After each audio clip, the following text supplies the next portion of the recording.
lifting my praise to you as a pleasing sacrifice. Lord, I offer you my life.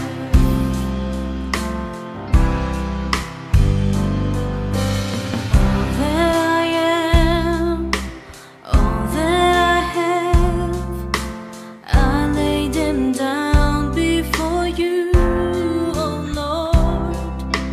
All my regrets, all my acclaims, the joy and the pain, I'm making them yours. Lord, I offer my life to you, everything I've been through.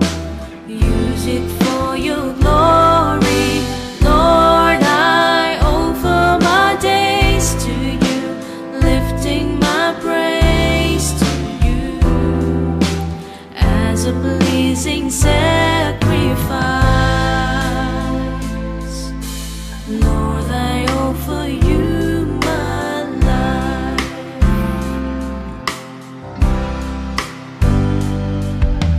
Things in the past, things yet unseen, wishes and dreams that are yet to come true. All of my hopes, all of my plans, my heart and my hands are lifted to you. Lord, I offer my life to you, everything I've been through. Use it for your glory. Lord, I offer my days to you, lifting my praise to you as a pleasing sacrifice. Lord, I offer you my life. Lord, I offer my life to you, everything I've been through. Use it for your glory. Lord, I offer my days to you, lifting my praise to you as a pleasing sacrifice. Lord, I offer you my life. Ayan, magandang umaga po sa ibang bansa, kung sino man po nanonood dyan ng live. At magandang gabi po sa inyo din at sa atin. Bali, ako yung mag-share po ngayon about sa soul winning. Ako nga pala yung hinahandle din ni Pastor Alan. Ako po isa sa G12 po ni Pastor Alan. Yun. Bali, sa gabing ito, pag-usapan natin yung pag-soul win. Bago ang lahat, di ba, ang sinasabi sa atin nung iba, kung ano yung purpose natin dito sa mundo.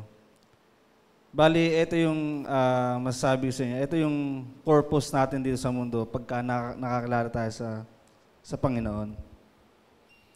Ito, ayun nga, makita ito sa Matthew 9 verse 37. Ang sabi ito, kaya sinabi niya sa mga tagusunod niya, marami ang aanihin, pero kakaunti ang pag-ani. Kaya idalangin ninyo sa Panginoon na siya'y may-ari ng aanihin na magpadala siya ng mga tagapag-ani. Yun nga, ito yung purpose natin dito sa mundo. Yung makapag-win tayo ng soul, mga kaluluwa. Ito, bali, meron ako ditong 4 points. Yung ano lang, mga 5 bagay na dapat nating malaman pagdating sa soul win. Una, dapat makakilala muna tayo sa Diyos.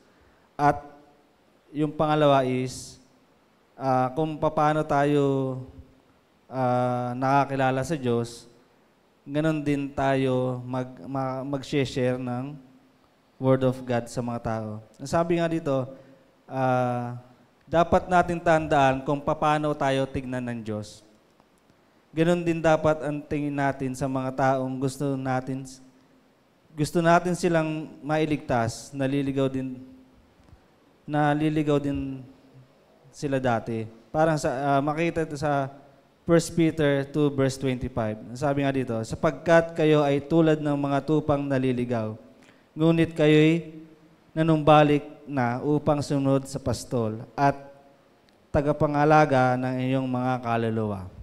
Ayun nga, ang tingin, nung hindi pa tayo nakakilala sa Diyos, ang tingin sa atin ng Diyos is tayo ay naliligaw, nalandas.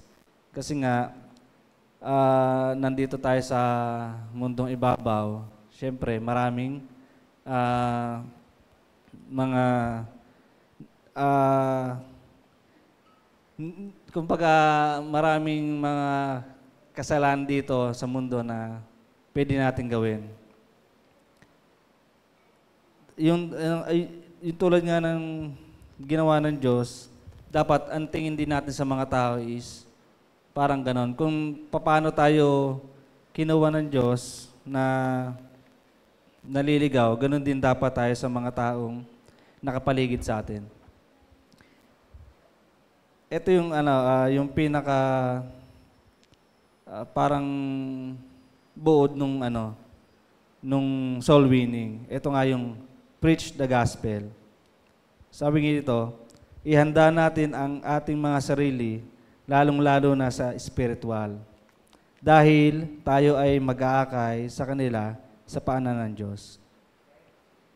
Ayun nga, dapat tayong laging naka-ready, dapat tayong handa lagi. Dahil tayo yung magpipreach ng Word of God sa mga taong hindi pa nakakilala sa Kanya. Tayo mag-aakay sa kanila. Sabi sa 2 Timothy 4 verse 2, ipangaral mo ang salita ng Diyos. Pagsikapin mong gawin iyan, napapanahon man o hindi. Himukin mo at pagsabihan ng mga tao at palakasin ang kanilang mga loob sa pamamagitan ng pagtsatsaga sa pagtuturo. Ganon din ang ginawa ng Diyos sa atin nung hindi pa tayo nakakilala. Parang hindi nagsawa ang Diyos na palalahanan tayo na tayo ay pinili niya. Ganon din tayo, nakakilala tayo ngayon. Ganon din natin ang gagawin natin. Parang ibahagi natin yung salita ng Diyos upang maging katulad din natin sila. Maging katulad din natin sila na makapag-hikayat din ng mga tao. Tapos yung pangatlo is, dapat alam din natin yung pinasok natin. Hindi lang yung basta-basta na parang tulad sa school, makapagturo lang tayo, tapos na. Dapat aalagaan din natin talaga yung mga na-share natin ng Word of God. Hindi natin tatantanan.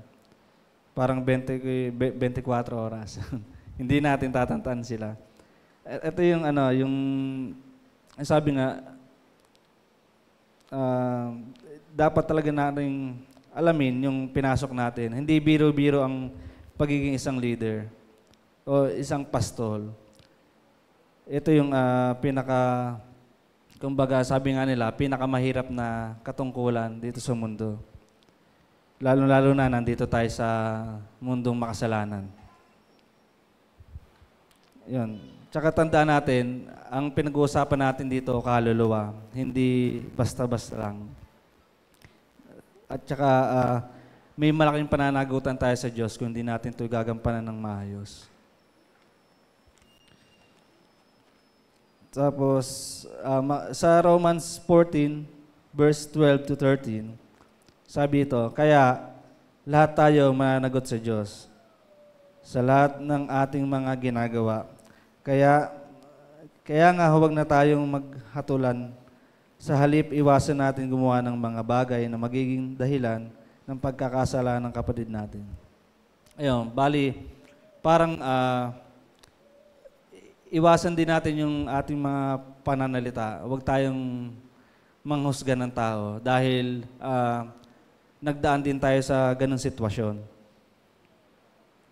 At lalong-lalo na sa number 5 na huwag natin silang piliting magbago. Dahil tayo taga-akay lang, hindi tagapagbago ng buhay nila. Ang tagapagbago ng buhay natin ay ang Panginoon. Tayo ay parang ano lang ng Diyos, yung spread ng word niya at si Lord na yung bahala ng magbago ng buhay nila. Wala tayong kakayanan na magbago ng buhay nila. Sabi sa pang 5 points ko na huwag natin silang pilitang magbago, hayaan natin na ang Diyos ang magbago sa kanila. Dahil wala tayong kakayanan baguhin ng isang tao, si Lord lang ang makakagawa nun. Ayun. Huwag talaga natin pilitin na magbago yung tao kasi nga parang kung ganun yung mangyayari, kasi yung iba ganun ang nararanasan, yung kaluluwa nasasayang. Parang sa sobrang kulit natin na baguhin yung isang tao, parang umiiwas na siya.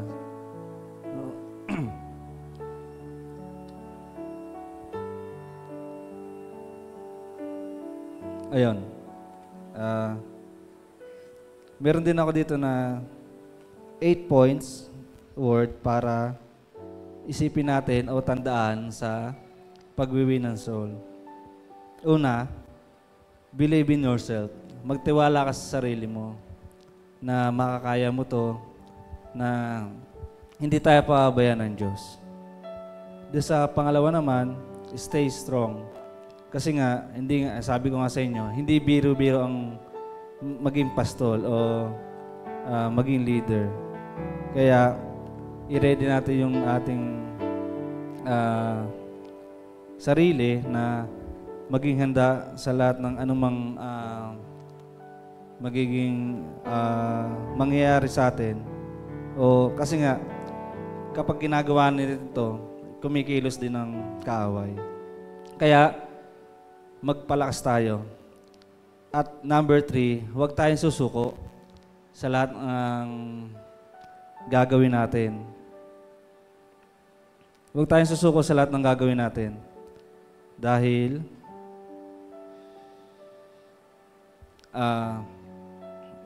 hindi naman tayo pababayaan ng Diyos sa mga ginagawa natin. Laging nandyan ang Diyos sa tabi natin. Tapos, number 4, maging be grateful, maging mapagpasalamat tayo dahil tayo ay pinili ng Diyos upang i-spread yung kanyang salita. Maging mapagpasalamat tayo dahil tayo ay pinili. Sa number 5 naman, work hard. Pagtrabahuhin talaga natin ito ng sagad-sagad. Kasi tayo lang ang maasahan ng Diyos dito. Pag sumikapan talaga natin na ibahagi talaga yung Word of God sa mga nakapaligid sa atin. At lagi tayong, sa number 6, stay humble. Lagi tayong mapagpakumbaba sa lahat ng oras. Huwag tayong mapagmataas. Huwag natin itaas lagi yung ating mga sarili. Bagkus itaas natin yung pangalan ng Panginoon. Tapos number 7, be kind. Maging mabait sa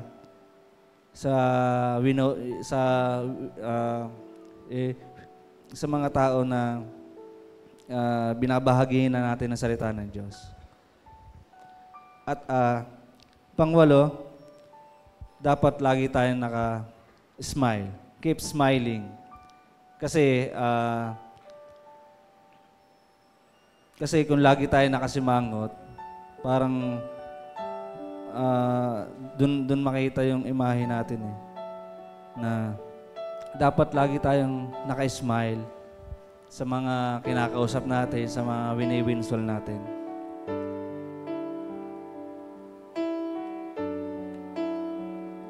Ayun lang, ang tanging bukod, ano lang naman dito, yung pinakabut dito is kung paano natin mai-handle ng maayos yung mga wini-win natin. Yung wini-winsol natin, ng mga wini-winsol natin. Na maging handa lang tayo sa lahat ng mangyayari. Maging malakas tayo kasi hindi lang oras yung maubos natin dito, kundi yung lakas, yung minsan, yung financial din natin, maubos. Dapat lagi tayong nakahanda, naka-ready sa lahat ng anong mangyayari kapag nakapag-handle tayo ng soul. Ayun, bali, mag-iiwan ako ng isang verse sa inyo. Ito, makita ito sa Matthew 28, verse 18 to 20. Sabi nga dito, lumapit si Jesus at sinabi sa kanila, ibigay na sa akin ang lahat ng kapangyarihan sa langit at sa lupa. Kaya't humayo kayo, gawin ninyong alagad ko ang mga tao sa lahat ng mga bansa. Bautismon ninyo sila sa pangalan ng Ama at ng Anak at ng Espiritu Santo. Turuan ninyo silang sumunod sa lahat ng inuutos ko sa inyo. Tandaan ninyo, ako'y laging kasama ninyo hanggang sa katapusan ng panahon. Ayun. Panghawakan natin itong verse na to dahil si Lord na mismo ang nagsabi nito sa atin. Yun. Yun lang po. Sana po may natutunan po kayo. Okay? Let's pray po tayo. Let's close in prayer. Lord, maraming salamat po, Lord, sa gabing ito, Lord, na nawa marami po kami natutunan, Lord, sa pagwiwin ng soul, Lord, kung paano i-handle ito, Lord. At samahan kami, Lord, sa mga sa lahat ng lakad namin, sa mga pagwiwin soul namin, Lord, na huwag niyo po kami pabayaan, Lord, samahan kami sa oras, sa araw, sa lalo sa panahon, Lord. Maraming salamat po muli, Lord. Nawa, ang pangalan niyo ang maitaas, Lord, sa bawat isa, Lord, sa bawat isang sa mga nakapaligid sa amin, Lord. Maraming salamat po, Lord. Muli, Lord, tinataas po na yung pangalan, Lord. Ito po ang dangin sa pangalan ni Jesus. Amen.